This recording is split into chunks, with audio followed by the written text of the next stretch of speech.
Guadalajara, 1862. Una tormenta acababa de pasar por los cañaverales cuando el hacendado don Lucas encontró a una esclava agonizando en sus tierras. «Me duele aquí abajo también», susurró ella avergonzada, y cuando él apartó la tela ensangrentada del vestido, se congeló. ¿Qué vio allí aquel hombre temido por todo el estado que lo cambió todo? ¿Por qué un hacendado cruel arriesgaría su reputación por una esclava moribunda?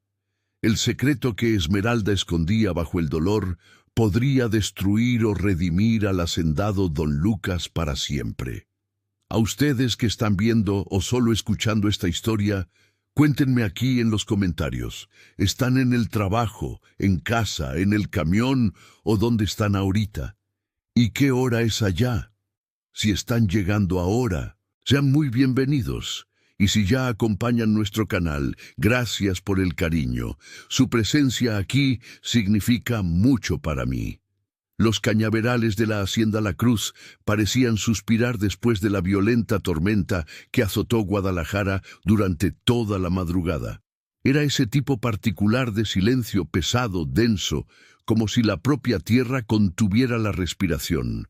El barro rojo, característico de aquella región, cubría todo como sangre diluida, y el hacendado, don Lucas Tavares de la Vega, caminaba entre las plantaciones, verificando los estragos, sus botas hundiéndose a cada paso en ese rojo profundo.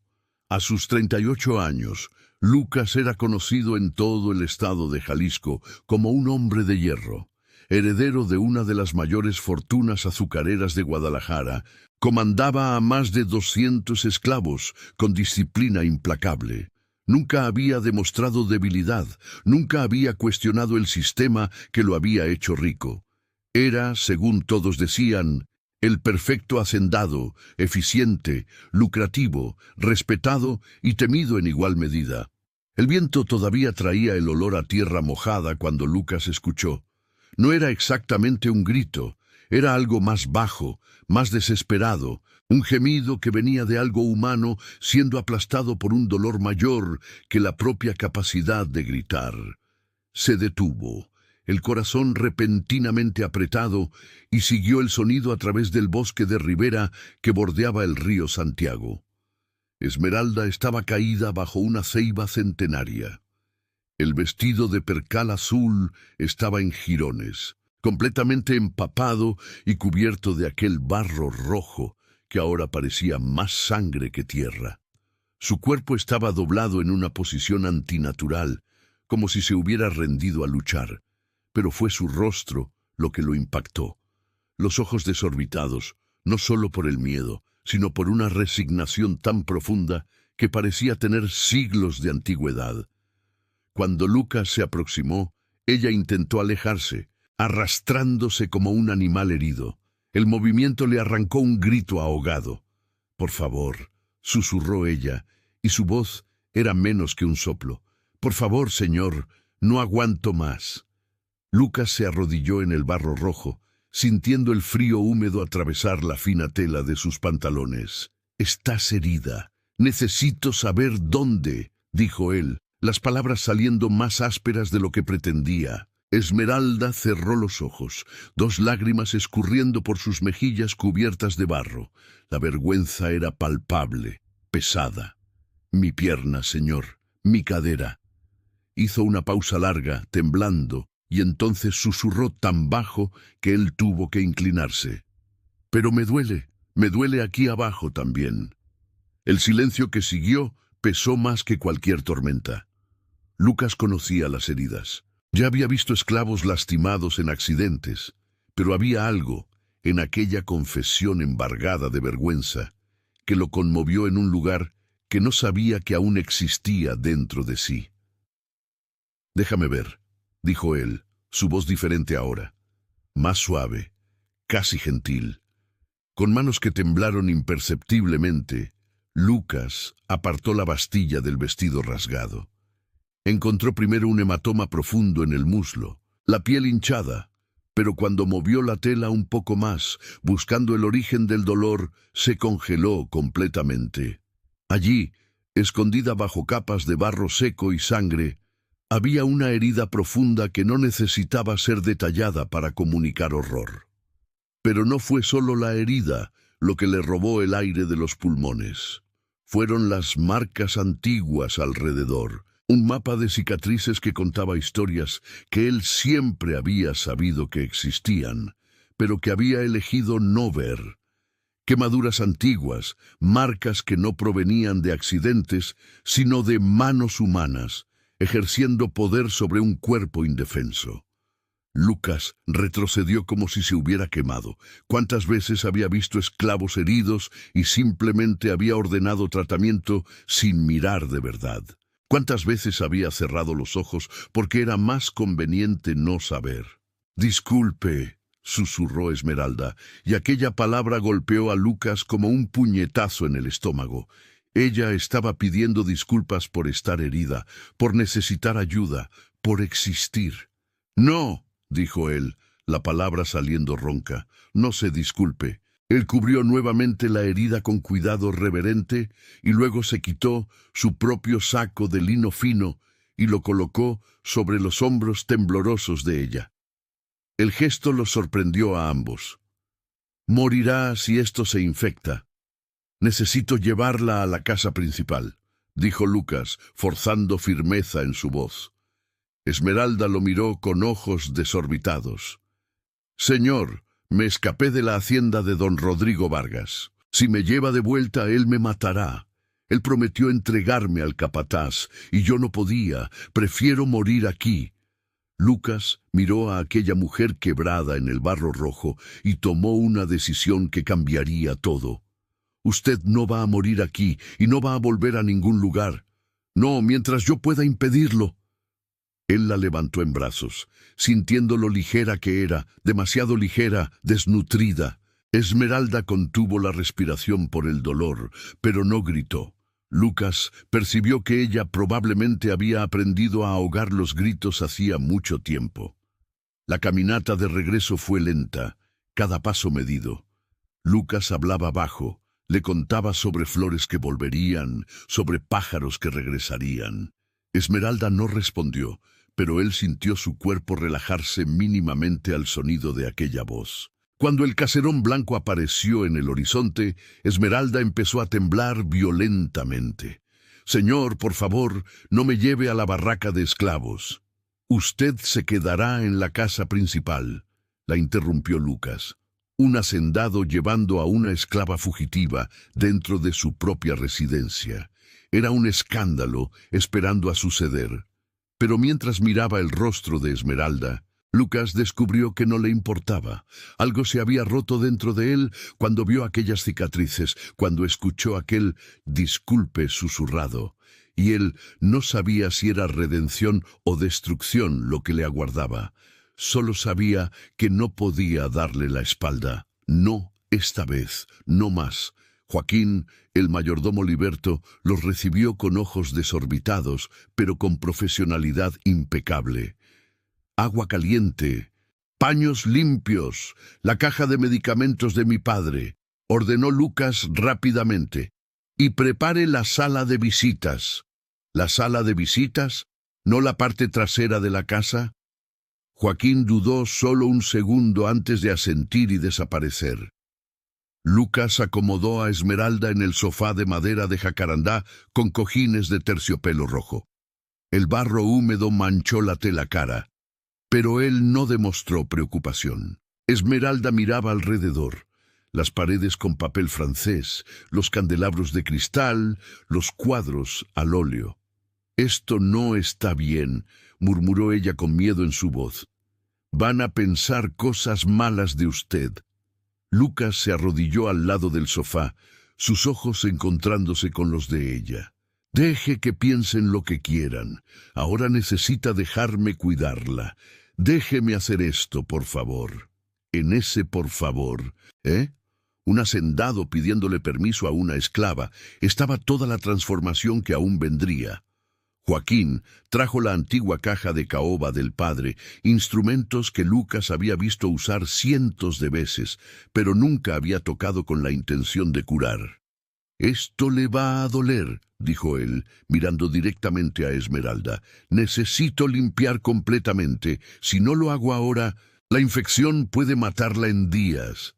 «Confío en usted, señor», dijo ella. Y aquellas 4 palabras cargaban el peso de una vida entera, aprendiendo a no confiar en nadie. Lucas comenzó despacio, lavando el barro y la sangre seca. El agua en la palangana se volvió roja. Cuando vertió aguardiente en la herida limpia, el grito de Esmeralda resonó por las paredes, un sonido de agonía pura que hizo que hasta Joaquín cerrara los ojos brevemente. «Perdón», murmuró Lucas. «Perdón, pero necesito continuar». Él trabajó en silencio, removiendo cuidadosamente todo lo que pudiera causar infección.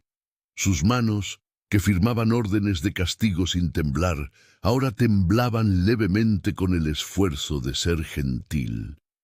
Esmeralda no lloró después de aquel primer grito. Solo mordía el paño que Joaquín le había dado, sus ojos fijos en el rostro de Lucas, como si necesitara confirmar que aquello era real.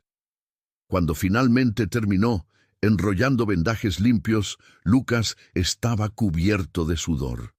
Él preparó láudano diluido, sosteniendo la cabeza de Esmeralda mientras la ayudaba a beber. El gesto era demasiado íntimo, demasiado cuidadoso.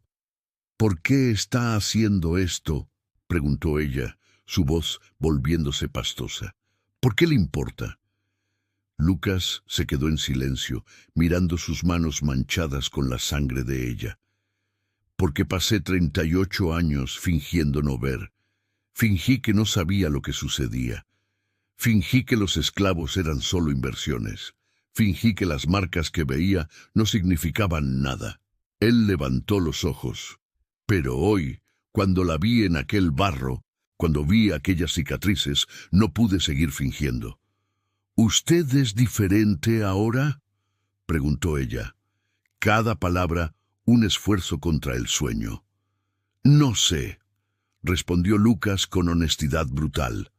«No sé si una persona puede cambiar de verdad, pero sé que no puedo dejar que vuelva a aquel lugar. Sé que su vida importa, y quizás percibir eso sea el comienzo de algo». El sueño venció a Esmeralda. Lucas permaneció allí, sentado en el suelo al lado del sofá, observando su rostro relajarse. Joaquín se aproximó con una silla. «Don Lucas, necesita descansar usted también». «No, yo me quedo. Ella necesita ver un rostro conocido cuando despierte. Necesita saber que no fue un sueño». Él miró a Joaquín. «En 30 años, usted ya me ha visto demostrar bondad real hacia algún esclavo». El mayordomo dudó. «Usted siempre fue justo dentro de los límites de lo que la sociedad considera justo. Justo». Lucas repitió la palabra como si probara su sabor amargo. Justo significa azotar a un hombre solo 10 veces en lugar de 20. Significa alimentarlos solo lo suficiente para que no mueran. Joaquín no respondió. Su silencio fue respuesta suficiente. «¿El capataz de don Rodrigo Vargas estuvo aquí?», preguntó Lucas. «Estuvo al amanecer buscando a una esclava fugitiva. Dijo que don Rodrigo pagaría la recompensa. Yo le dije que no había visto a nadie». Lucas asintió. «Gracias, Joaquín. Sé que esto puede traerle problemas también». «Don Rodrigo no se rendirá fácilmente», dijo Joaquín con preocupación en su voz. «Cuando descubra que ella está aquí, cuando descubra, tendrá que enfrentarme. Y yo tengo más dinero y más influencia que Rodrigo Vargas. ¿Puedo comprar su libertad?». Él miró nuevamente a Esmeralda durmiendo. «Todo hombre tiene su precio y la codicia siempre vence al orgullo al final». La noche pasó despacio. Lucas permaneció despierto, verificando los vendajes cada hora. Pensaba en su padre, médico que había regresado a México con ideas progresistas sobre la abolición solo para ser engullido por el sistema. Pensaba en su madre, mujer gentil que susurraba oraciones por los esclavos enfermos, pero nunca había levantado la voz. Pensaba en sí mismo, en décadas de complacencia, y pensaba en Esmeralda, en cómo ella había pedido disculpas por estar herida, en cómo había dicho: «Confío en usted, señor», con voz que temblaba de miedo de que esa confianza fuera traicionada. Cuando los primeros rayos de sol entraron por las ventanas, Esmeralda se movió. Sus ojos se abrieron confusos, luego se desorbitaron al recordar. Vio a Lucas aún allí marcado por el cansancio y algo cambió en su expresión. «Usted se quedó», susurró ella. Admiración genuina en cada palabra. «¿Toda la noche usted realmente se quedó?» «Prometí que la cuidaría», respondió Lucas con algo nuevo en su voz, algo más suave. «Y siempre cumplo mis promesas, Esmeralda». Fue la primera vez que él usaba su nombre. «No, esclava. No, usted, Esmeralda». Y el sonido de su propio nombre, dicho con tal respeto, hizo que lágrimas silenciosas escurrieran. Lucas extendió la mano para enjugar aquellas lágrimas, pero se detuvo a mitad del movimiento, consciente de los límites invisibles. Su mano quedó suspendida por un segundo eterno, temblando, antes de caer de vuelta. Pero Esmeralda había visto el gesto, había visto la intención, la vacilación, el cuidado, y en aquel movimiento incompleto, ella vio que él la veía, no como propiedad, sino como persona digna de respeto, de límites, de elección. «¿Cómo se siente?», preguntó Lucas con voz ronca. «Todavía me duele, pero es diferente. Es un dolor que pasará». Ella miró alrededor. «¿Esto es real o voy a despertar aún debajo de aquel árbol?» «Es real», Lucas aseguró con certeza en su voz. «Usted está segura aquí y voy a hacer todo para garantizar que así permanezca». Los 2 días siguientes pasaron en una especie de suspensión temporal. Esmeralda se recuperaba gradualmente, la fiebre cediendo a los cuidados constantes de Lucas. Joaquín había traído ropa de la difunta madre de Lucas, vestidos simples, pero dignos. Cuando Esmeralda se puso el primero, un vestido blanco con bordados azules, se quedó parada delante del espejo por largos minutos, tocando la tela como si no lo creyera. «No me reconozco», susurró ella, con lágrimas escurriendo. «Nunca usé nada más que percal áspero. Nunca pensé que pudiera verme así». «Usted siempre fue así», dijo Lucas suavemente, manteniendo una distancia respetuosa, «solo que nunca tuvo permiso para verlo». Fue en la mañana del tercer día que Joaquín entró con expresión tensa, trayendo una carta sellada con el blasón de don Rodrigo Vargas. Lucas la abrió lentamente, sus ojos recorriendo las líneas escritas con letra arrogante. Don Rodrigo sabía, exigía que Esmeralda fuera devuelta inmediatamente, amenazando con involucrar a las autoridades policiales. «¿Qué dice?», preguntó Esmeralda, palideciendo. «Él exige que usted sea devuelta. Dice que si regresa hoy será misericordioso, solo 20 azotes públicos. Si tarda más, el castigo será ejemplar». Leyó Lucas con voz controlada pero tensa. El silencio fue ensordecedor. Esmeralda empezó a temblar. «Señor, quizás sea mejor que yo vuelva ahora. 20 azotes los aguanto. Ya he aguantado cosas peores, pero si espero, no». Lucas la interrumpió con voz firme. «Usted no va a volver, ni hoy ni nunca». Él dobló la carta. «Joaquín, mande a buscar al notario Augusto Ramírez. Diga que es urgente y que pagaré lo que sea necesario». «¿Qué pretende hacer?», preguntó Joaquín. «Voy a comprar su libertad. Voy a ofrecer 3 veces el valor de mercado. Hombres como Rodrigo Vargas se mueven por la codicia. Él aceptará». Esmeralda lo miró con ojos desorbitados, apenas procesando las palabras. «Pero señor, esto va a costar una fortuna, y don Rodrigo tiene orgullo. Puede que no acepte solo por dinero. Entonces le daré algo más allá del dinero. Le daré la satisfacción de una transacción pública atestiguada por toda la sociedad de Guadalajara. Permitiré que cuente». Su voz denotaba amargura, pero determinación. Que manche mi reputación, si es necesario. La reputación no sangra, no siente dolor, no muere bajo el látigo. Él se arrodilló al lado de Esmeralda, ojos al mismo nivel. Esmeralda, necesito que entienda algo. Si hago esto, su vida va a cambiar completamente. Usted será libre, pero la libertad viene con sus propios desafíos. Tendrá que construir una vida de la nada, pero la elección es suya, siempre será suya. Lágrimas escurrían por el rostro de ella.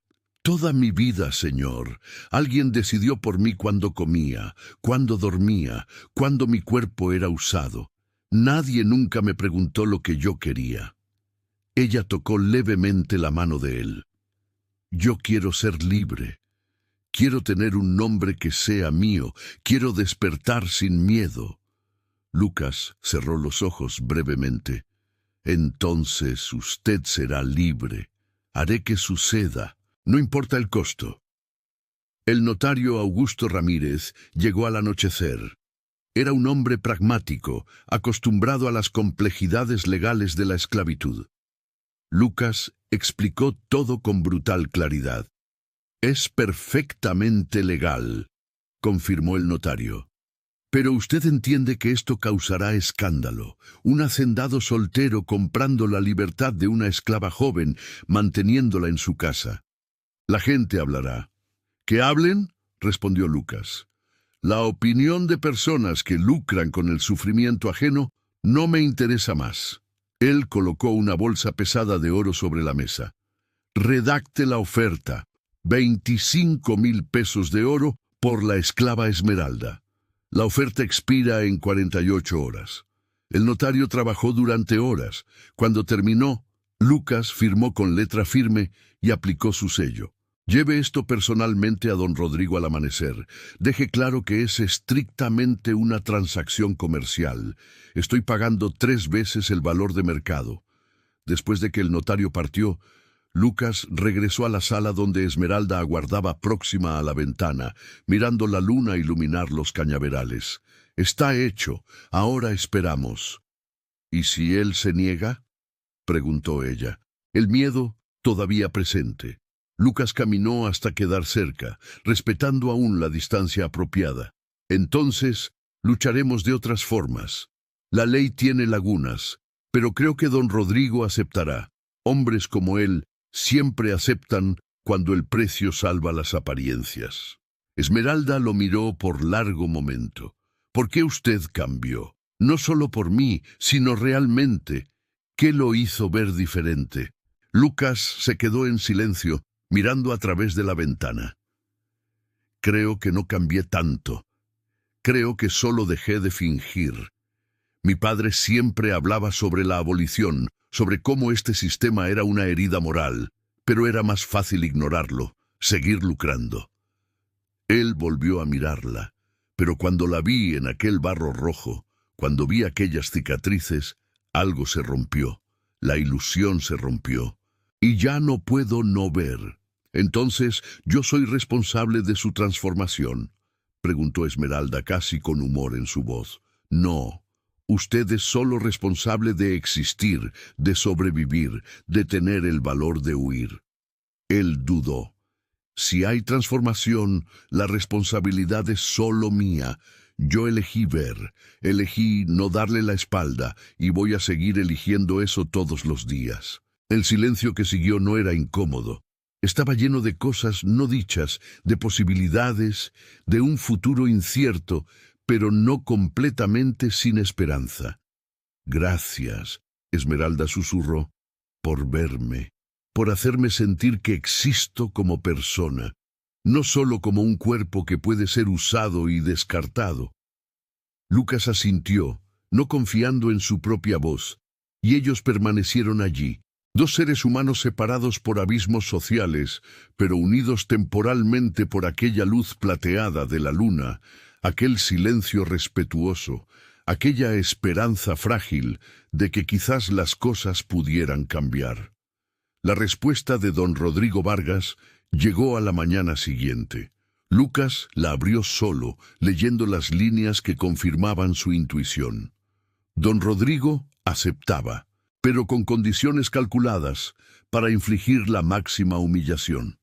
Además de los 25,000 pesos de oro, Vargas exigía que la transacción se realizara públicamente en la Notaría Pública de Guadalajara, con él mismo narrando los términos. Exigía también un pedido formal de disculpas por parte de Lucas por haber albergado propiedad ajena sin autorización.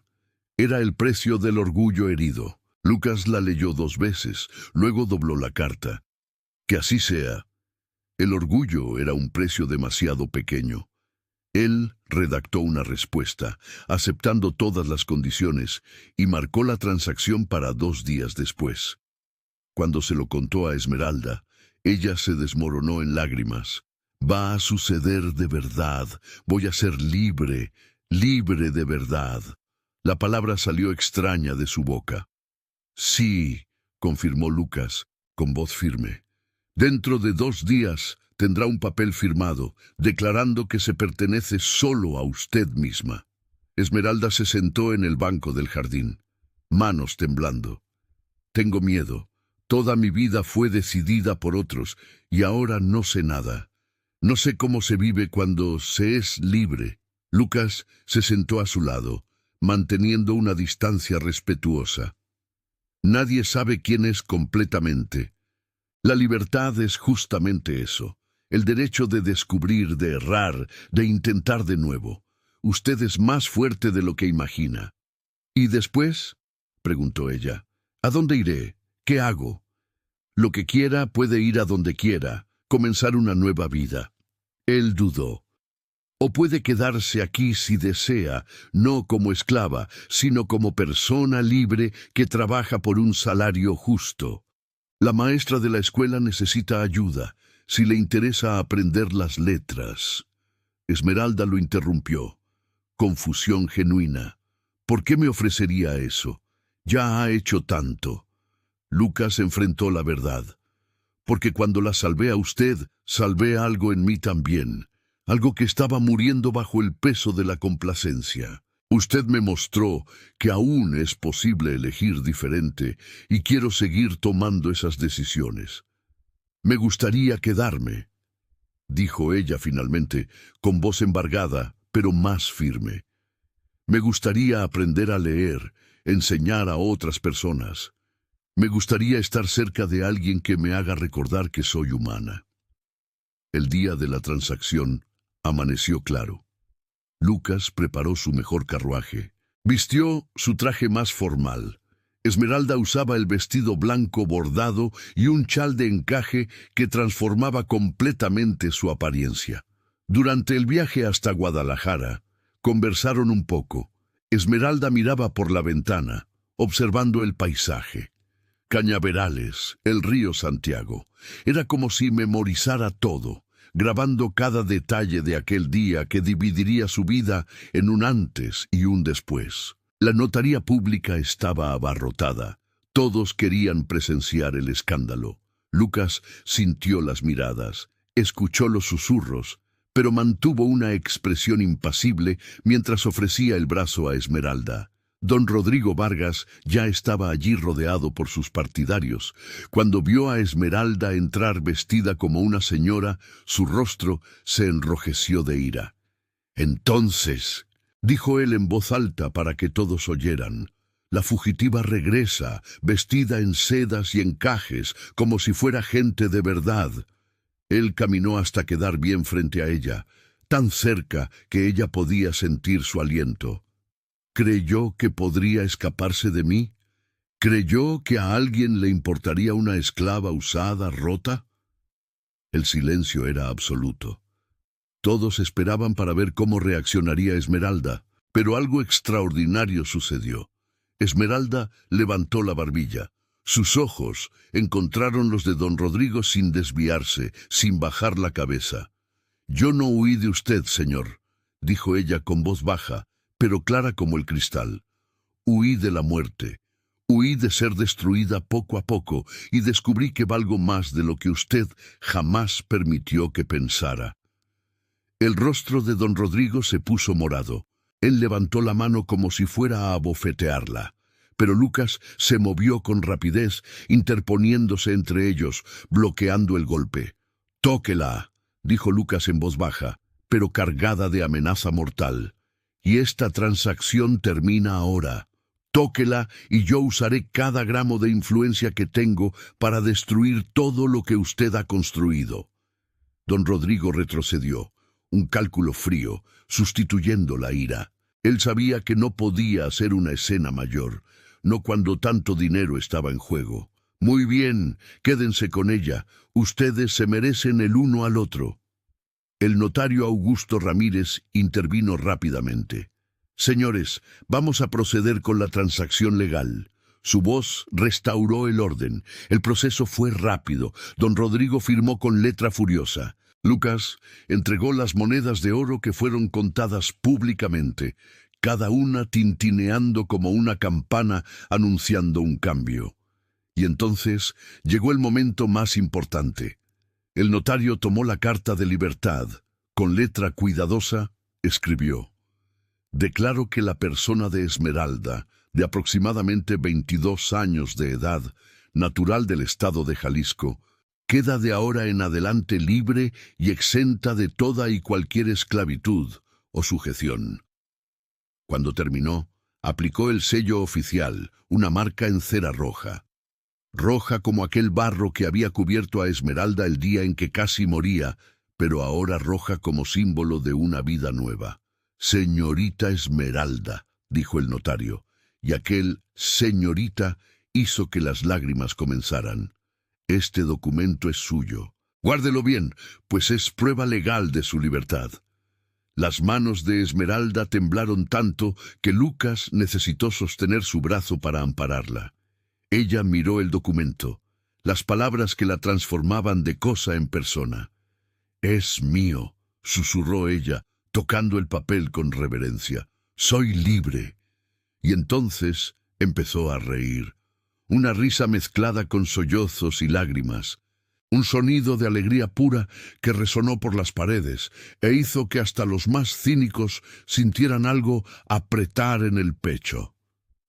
Don Rodrigo tomó su bolsa de oro y salió sin mirar hacia atrás. Los testigos empezaron a dispersarse, susurrando. Pero a Lucas no le importó. Él solo tenía ojos para Esmeralda, para aquel rostro que finalmente mostraba algo más allá del dolor. Mostraba esperanza, mostraba vida. «¿Vamos a casa?», preguntó él suavemente. Esmeralda lo miró, algo nuevo en sus ojos. No más gratitud desesperada, sino algo más profundo, más igual. «Sí, vamos a casa».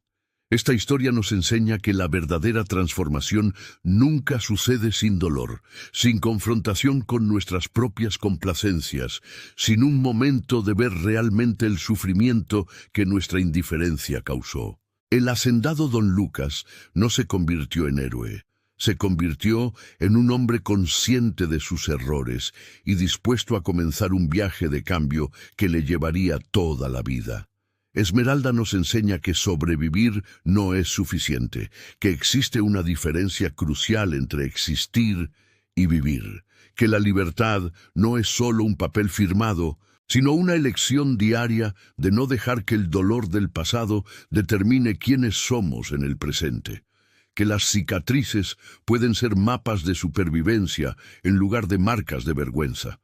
La historia nos muestra que el amor verdadero solo puede existir entre iguales, no cuando uno salva al otro por lástima, sino cuando dos seres humanos eligen caminar lado a lado, reconociendo la humanidad del otro completamente. Lucas no salvó a Esmeralda para tenerla, la salvó para liberarla. Por último, la historia nos recuerda que el cambio sistémico comienza con elecciones individuales.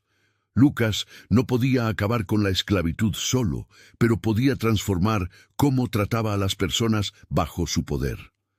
Pequeños actos de bondad, multiplicados a través del tiempo, crean ondas que eventualmente cambian mareas. Y quizás, lo más importante, nunca es tarde para realmente ver y elegir diferente.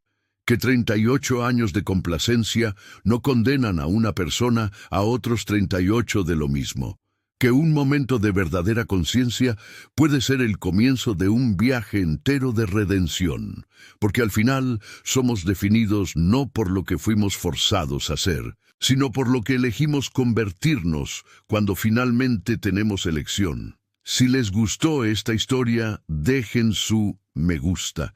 Esto es muy importante para mí. Y dejen un comentario contando qué les pareció. Los leo todos con mucho cariño. Está apareciendo otro video aquí en su pantalla. Denle clic. Nos vemos del otro lado.